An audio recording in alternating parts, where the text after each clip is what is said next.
पीछे को कैसे देखिएगा जो पूरे का पूरा चल रहा है घटनाक्रम, जो पॉलिटिक्स जिस बहुत जमकर है, और उन सब में ये सारा का सारा एक के बाद क्रम होना। आज भी मुलाकातें हो रही हैं केंद्रीय गृह मंत्री जी से पश्चिम बंगाल के संदर्भ में। मैं उसको इसलिए ज्यादा फोकस कर रहा हूं कि कहीं ना कहीं राष्ट्रपति जी की चिंता ज्यादा पश्चिम बंगाल को लेकर झलकी है। उसमें हनुमा जी ने कुछ चीजें स्पष्ट की हैं, हम लोगों ने भी देखा है, अलग अलग देखने का वो है, नजरिया है आपका। क्या आप कहिएगा, पीछे की कहानी क्या नजर आती है आपको अजय सर? देखिए, मैं दोनों लोगों से इत्तेफाक नहीं रखता हूं, और मेरे मन में द्रौपदी मुर्मू के लिए कोई सिंपैथी का भाव नहीं है और ना ही कोई आदर का भाव है।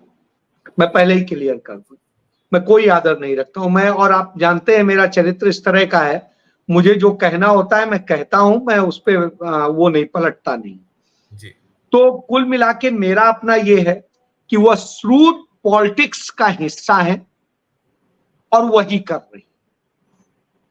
उन्हें कोई सिंपैथी नहीं है इस देश की महिलाओं से, उन्हें कोई सिंपैथी नहीं है इस देश के दलितों से, उन्हें कोई सिंपैथी नहीं है इस देश के आदिवासियों से, अल्पसंख्यकों से, पिछड़ों से, और उन्हें किसी भी महिला से कोई सिंपैथी नहीं।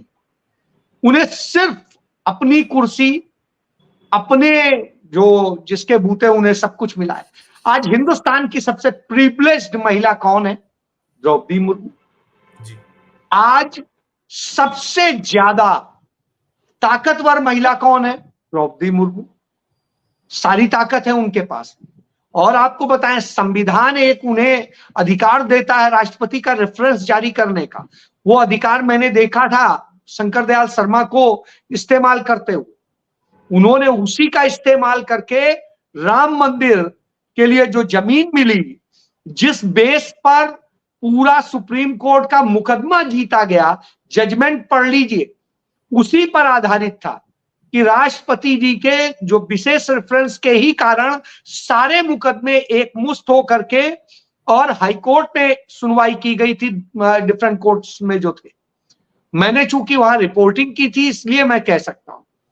बहरहाल, अब मैं ये आता हूं कि क्यों नहीं है, मैं इतनी जब बातें कह रहा हूं। आप याद करिए, मणिपुर में नग्न परेड निकाली गई थी जी। महाभारत में एक द्रौपदी नंगी की गई थी, पूरा महाभारत हो गया। और जैसा हनुमा जी ने बताया, एक आर्मी पर्सन की जो है पत्नी थी और एक बच्ची थी, उनकी जिस तरह नग्न परेड निकाली गई, क्या इसके बाद हमें शर्म से मर नहीं जाना चाहिए था कि हम क्या देख रहे हैं इस हिंदुस्तान में? हम अपने आप को कल्चर्ड, विकसित और जाने क्या क्या स्लोगन्स देते हैं। हम उस दिशा में बढ़ रहे हैं? नहीं बढ़ रहे हैं। तो पहली चीज, उसको देखकर बेशर्मों की तरह से, मैं बेशर्म शब्द कह रहा हूं, द्रौपदी मुर्मू ने बेशर्मों की तरह से व्यवहार किया, एक शब्द नहीं पूछा। जबकि मैं धन्यवाद करता हूं वहां की तत्कालीन राज्यपाल को कि कम से कम उसने अपना कर्तव्य निभाते हुए रिपोर्ट भी भेजी, पर्सनली भी कहा और सार्वजनिक तौर पे बयान भी दिया, जो कि उनकी सरकार को अखर रहा था। वो भी महिला हटा देंगे जी, मैं वही कह रहा हूं। तो वह एक सत्य था। छोड़िए, वहां का मुख्यमंत्री कहता है कि यह, खुद मुख्यमंत्री का बयान, वो कहता है बीरेन्द्र सिंह कि यह तो एक घटना है, ऐसी 100 से अधिक घटनाएं हो चुकी। खुद कहता है। जब यह कहता है तो आधिकारिक बयान है, इस बयान पर राष्ट्रपति को संज्ञान नहीं लेना चाहिए था। जैसा राजेश भाई ने कहा, मैं उस बात से सहमत हूं। सरकार किसकी? द्रौपदी मुर्मू, उनके नाम पर सरकार चलती है। बिल्कुल। और क्या उन्होंने इस पर स्पेशल कोई अपना वो जारी किया? नहीं किया। वो तो दूर की बात, पूछा तक नहीं, उस पर मीटिंग तक नहीं बुलाई। एक चीज। दूसरी आइए आप, अब ये घटनाएं लगातार जिस तरह से रिपीट हो रही, एक घटना की बात नहीं करूंगा, प्रज्वल रमन्ना का मामला आया, 3000 लड़कियों के साथ पूर्ण उसके और तमाम तरीके से उसके वीडियो और सब कुछ मिले। जी। इस पर क्या उन्होंने कहा? वो उनको यह भी अख्तियार है कि वो सुप्रीम कोर्ट को डायरेक्शन दें कि आप इस तरह के मामलों पर इस तरह का रुख अपनाइए।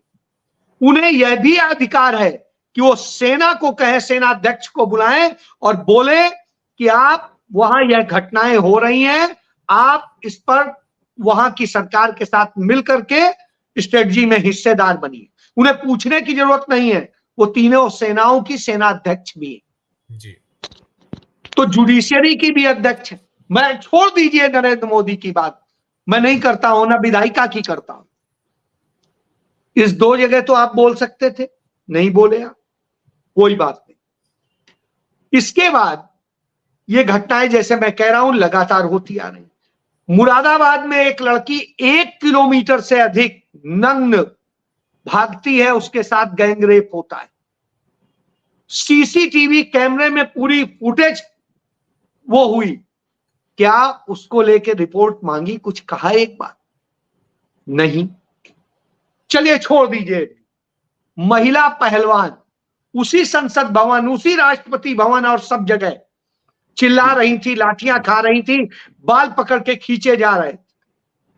क्या उन्होंने एक बार भी उस पर यह कहा कि चलिए मैं मिलने के लिए बुला लेती हूं, उनसे बात कर लेती, और इतना ही कह देती ठीक है इसकी हम अच्छे से जांच कराएंगे और पूरा वो करेंगे कि आपको न्याय मिले। छोड़ी पॉलिटिक्स से ऊपर की बात करता हूं, ये भी उन्होंने महिला होने का भी फर्ज नहीं निभाया। उधर वो आदिवासी थे जो क्या कहते हैं मणिपुर में हुआ, उसके बाद ये हुआ। एक घटना का जिक्र करूंगा जिसके कारण मैंने हिंदुस्तान टाइम्स ग्रुप में से इस्तीफा दे दिया।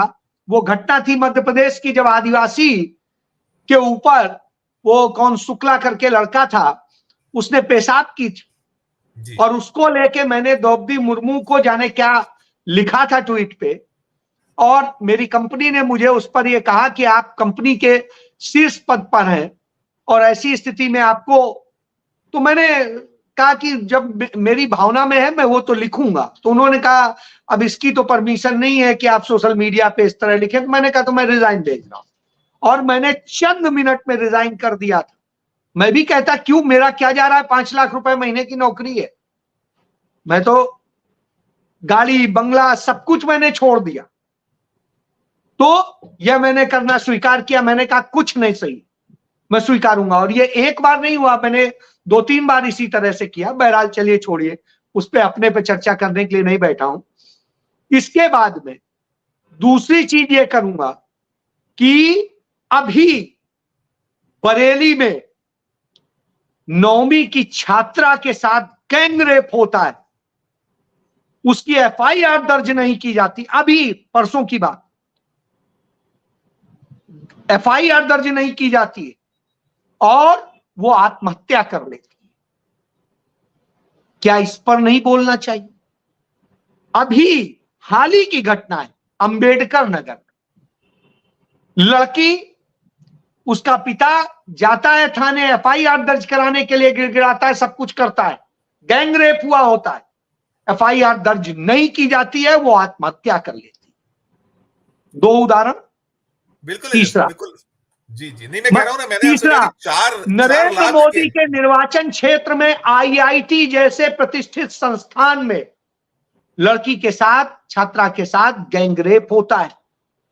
आवाज उठाते हैं कांग्रेस के अध्यक्ष अजय राय, तो अजय राय के खिलाफ एफआईआर दर्ज कर ली जाती है कि वो बता रहे हैं कि भाजपा के लोग इसमें इन्वॉल्व।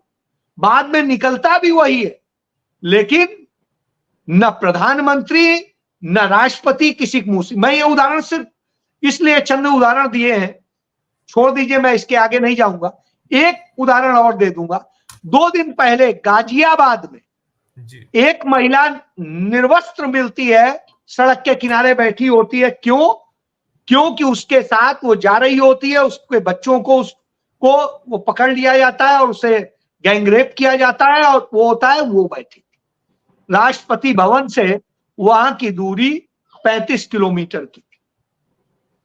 ये घटनाएं सिर्फ इसलिए गिनाई कि उन्होंने ना तो महिला धर्म का पालन किया, ना उन्होंने दलित और आदिवासी होने के उसका पालन किया, न उन्होंने एक प्रिविलेज्ड महिला होने का पालन किया, न उन्होंने राष्ट्रपति जैसे सम्मानित पद पे, जो पद बहुत सम्मानित लेकिन व्यक्ति बहुत छोटा है, इसलिए मैं उसको कह रहा हूं, मेरे मन में उनके लिए कोई भाव नहीं है जो मैं आदर करूं, और मैं आदर नहीं कर सकता हूं। मैंने यही लिखा था उस ट्वीट पे कि यह सिर्फ नौकरानी है, तो कानूनन मैंने सही लिखा था जी। C is an a public servant. अब वो आप चाहे किसकी नौकरानी सोच रहे हो, ये आपका भाव है, मेरा नहीं था।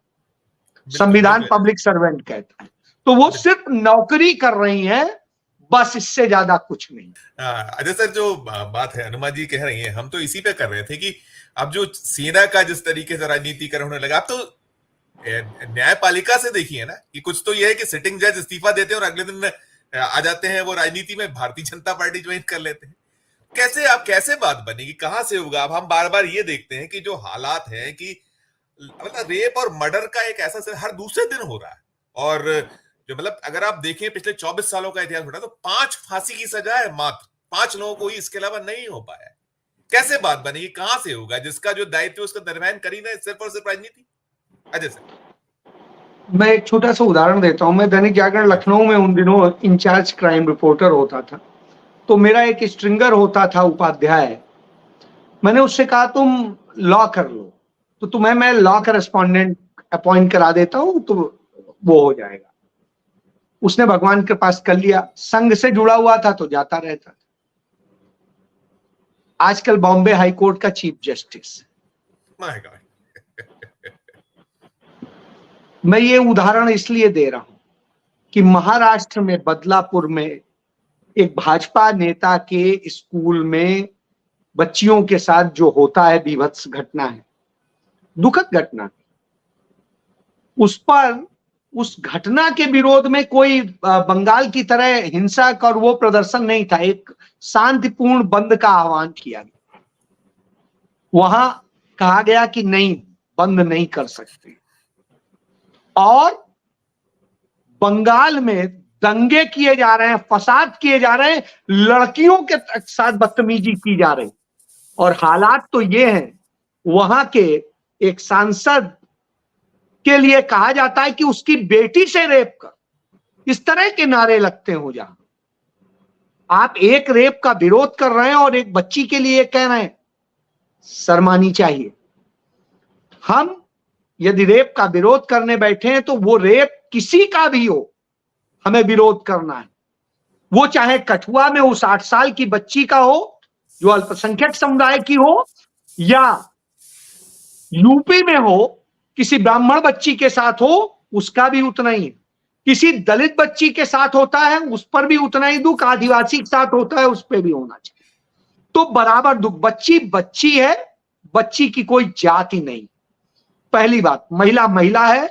हमारा, यदि हम धर्म को मानते हैं, हिंदू धर्म की बात करते हैं, तो महिला हमारे लिए पूजनीय थी, है, रहेगी, और उस दृष्टिकोण से देखना चाहिए हमें। जब हम उसमें अंतर करने लग रहे हैं तो साहब फिर हम उस योग्य नहीं। तो आज यह स्थिति, और मैं इसके लिए सबसे ज्यादा दोषी अपनी कम्युनिटी को मानता हूं, यानी जो आज मीडिया है उसे मानता हूं।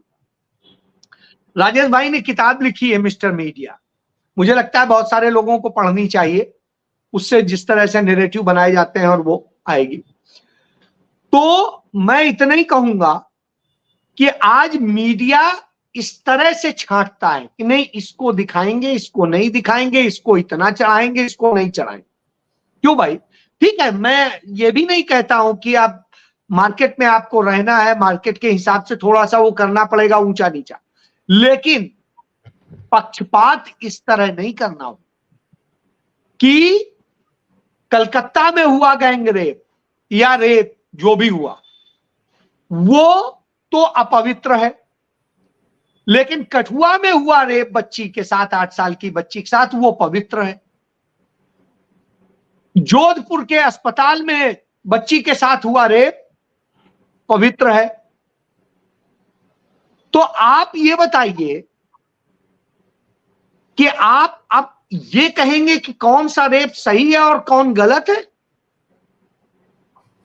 यदि यही करना है तो फिर तो हमारा मीडिया किस बात का है? तो जो एक बात राहुल गांधी कहते हैं कि संस्थाओं पर कब्जा कर लिया है, खोखला कर दिया है उसके सारे उसमें, और वहां यह खेल हो रहा है। मीडिया में हम देखेंगे बहुत ज्यादा संख्या में आरएसएस और संघ के लोग भरे हुए हैं। खुद मेरे ही अंडर में एक था, आजकल भाजपा का प्रवक्ता है, और स्थिति ये होती थी, अंत में मैंने इंडिया न्यूज से उसका एक प्रोग्राम था, मैंने उसे निकाला, और निकालने के कारण पूरी भाजपा मेरे खिलाफ हो गई। तो वो भी सब चीजें बड़े बड़े सारी चीजें आती हैं। तो इस तरह से स्थितियां होती हैं। इसी तरीके से कई जगह और भी हालात आते हैं। तो वो स्थितियां जब होती हैं तो निश्चित रूप से होता है। मुझे याद है, मैं हिंदुस्तान अखबार का संपादक था। एक घटना होती है, उससे ट्विस्ट देते हैं जो हमारे कंपटीटर अखबार होते हैं। मैं एक स्टैंड लेता हूं कि नहीं, यही करेंगे। हमारे पास मैनेजमेंट से दबाव आता है कि नहीं भाई, ये स्थिति है, इसके कारण हमारे अखबार तो पिट रहा है, क्यों कहा जा रहा है तुम्हारा अखबार तो इस तरह से चल रहा है। हमने कहा अखबार बिके या भाड़ में जाए, मैं गलत नहीं होने दूंगा, और मैं ईमानदारी से कहता हूं नहीं होने दिया। कुछ समय बाद वही चीज प्रूव हुई और साबित हुआ कि जो घर बेच के लोगों को ये कहा जा रहा था, जो दिखाया गया था पश्चिम उत्तर प्रदेश में कि कैसे लोग घर बेच के भाग रहे हैं मुस्लिम्स के कारण और इसके कारण, वो बाद में आया कि सब फर्जी था, एक किया हुआ ढकोसला था। यदि स्टैंड नहीं लेते, उस समय हिंदुस्तान अखबार ने अकेले स्टैंड लिया था, और नहीं लेते तो शायद वो सच नहीं आता, और फिर इलेक्ट्रॉनिक मीडिया को मजबूरन हमारे स्टैंड पे आना पड़ा। तो मैं ये उदाहरण बताता हूं कि हमें डट के खड़े होने की जरूरत है। हम यदि संपादक हैं तो हम लीडर हैं, और हमारी ड्यूटी है कि हम उसको वो करें। लेकिन आज क्या हो गया, आप संपादक नहीं है, संपादक की कुर्सी पे बैठे हैं, मैनेजर हैं आप, कर्मचारी बन के बैठे, इसलिए समस्या है। तो मैं अपनी कम्युनिटी के उन लोगों को लानत देता हूं जो लोग अपने आप को पत्रकार कहते हैं और करते ये। तो पत्रकार का, मैं एक और चीज, एक बात करके खत्म करूंगा। मेरे संपादक हुआ करते थे गिरीश मिश्रा जी, और उन्होंने एक चीज कही बड़ी अच्छी, वो हिंदुस्तान पटना के संपादक थे और मैं उन दिनों पटना में था। उन्होंने एक चीज कही कि पत्रकारिता निष्पक्ष नहीं हो सकती। तमाम लोगों को लगा ये क्या कह रहे हैं। उन्होंने कहा यस, नहीं हो सकती। हमने कहा, मतलब अब हम भी सुन रहे थे, हमें भी बड़ा अजीब लगा। तो उन्होंने बताया क्यों नहीं हो सकती, क्योंकि पत्रकारिता निष्पक्ष हो जाएगी तो जो ताकतवर है वो तो ताकतवर होगा ही। हमें तो पीड़ित के साथ खड़ा होना है जी जी, और हम पीड़ित के साथ जब खड़े होंगे तभी उसे इंसाफ मिल पाएगा। हमारा ये ड्यूटी है। तो मैंने तो वो सिद्धांत अपने जिंदगी में बांध लिया और मैं उसको करता हूं। नौकरियां रहे न रहे, पत्रकारिता भी रहे न रहे, और मैं गर्व करता हूं इस बात के लिए कि इस देश को पत्रकारिता मेरे परिवार ने दी। इसलिए मुझे गर्व है और इसलिए मैं उस पर टिका हुआ हूं। जी।